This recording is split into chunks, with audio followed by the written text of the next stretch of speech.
So, i-check natin yung ano dito, yung filter. Wala ng takip. Ayan, ang takip niya. Ito yung filter, oh. Ito yung filter ng Fortuner. I-check natin, palitan natin. Wow! Putik na may kaunting filter. Putik na may kaunting filter. Ayos.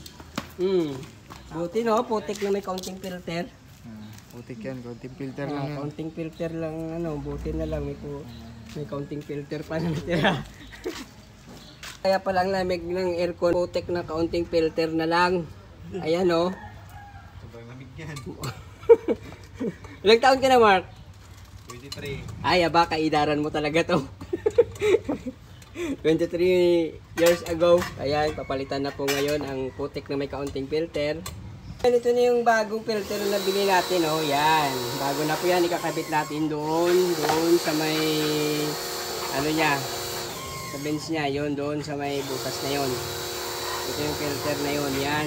Dati, ito yung ano niya, nakadikit niya, yan, yung putik na may kaunting filter. So, itong putik na kaunting filter na to, papalitan na natin ng puro filter. Yan. Ito na po ang bagong filter niya. Yay! Tapos ito yung dating putik na may kaunting filter, itatapon na natin to. Yay!